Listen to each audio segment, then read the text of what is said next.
ఒక అడవిలో కుందేలు ఉడత స్నేహితులుగా ఉండేవి. కుందేలుకు చాలా బద్ధకం. ఉడత చెట్టు మీద ఉన్న పండ్లు కోసిస్తుంటే కుందేలు తింటూ కాలక్షేపం చేస్తుండేది.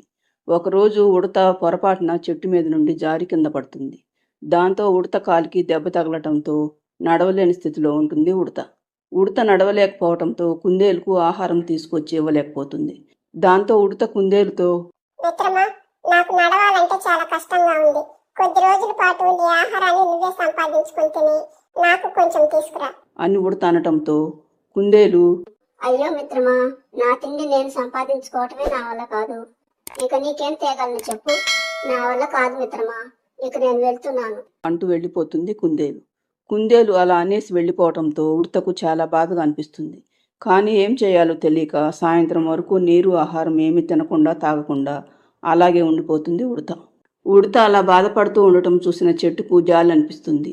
అది ఉడతతో, ఉడత మిత్రమా, ఎన్నో ఏళ్లుగా నన్ను నమ్ముకుని ఇక్కడే ఉంటున్నావు. నీ పరిస్థితి చూస్తుంటే నాకు జాలి అనిపిస్తుంది.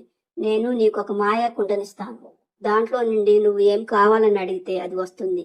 కాబట్టి నువ్వు ఇక్కడి నుండి కదలకుండా నీ కాలు బాగయ్యే వరకు ఇక్కడే ఉండి ఆహారం తినొచ్చు, నీళ్లు తాగొచ్చు అంటూ మాట్లాడటం ఆపేస్తుంది చెట్టు.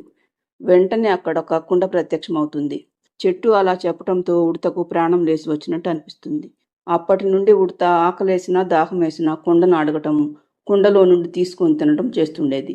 అలా కొద్ది రోజులు గడిచేసరికి ఉడత కాలు నొప్పి తగ్గిపోయి మామూలుగా తయారవుతుంది. ఒకరోజు కుండను చెట్టు కింద పెట్టి ఉడత అడవిలోకి వెళుతుంది.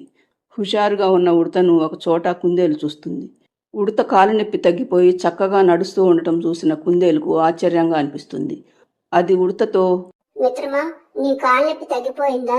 ఇంత త్వరగా ఎలా సాధ్యమైంది అని అడుగుతుంది కుందేలు. ఉడత చెట్టు తనకు ఇచ్చిన కుండ గురించి చెప్పి, ఇప్పుడు నేను చెట్లు ఎక్కవలసిన పని లేదు మిత్రమా. ఎలాంటి కష్టము పడవలసిన పని లేకుండా నా దగ్గర ఉన్న కుండను ఏదడిగిన క్షణాల్లో నా ముందు ఉంచుతుంది. ఇదంతా మాయా చెట్టు మహిమ అంటూ వెళ్ళిపోతుంది ఉడత. దాంతో కుందేలుకు ఎలాగైనా ఆ మాయాకొండను సొంతం చేసుకోవాలని అనిపిస్తుంది.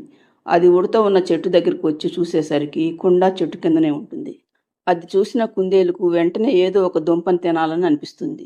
కుండ దగ్గరికి వచ్చి, మాయకుండ, నాకు ఒక బీట్రూట్ కావాలి అని అడగటంతో కుండలో నుండి బీట్రూట్ బయటకు వస్తుంది. ఆహా, బీట్రూట్ ఎంత బాగుంది అనుకున్న కుందేలు బీట్రూట్ని తిందామని అనుకునే లోపు బీట్రూట్ పైకి లేసి కుందేలును కొట్టడం మొదలు పెడుతుంది. అయ్యో, ఇదేమిటి, బీట్రూట్ నన్ను కొడుతుంది అని కుందేలు పరిగెత్తడం మొదలు పెడుతుంది. బీట్రూట్ కూడా కుందేలు వెంటపడి మళ్ళీ మళ్ళీ కొట్టడంతో కుందేలు భయంతో పరుగులంకించుకొని పారిపోతుంది. ఫ్రెండ్స్, ఈ స్టోరీ నచ్చితే లైక్ చేయండి, ఛానల్ను సబ్స్క్రైబ్ చేసుకోండి.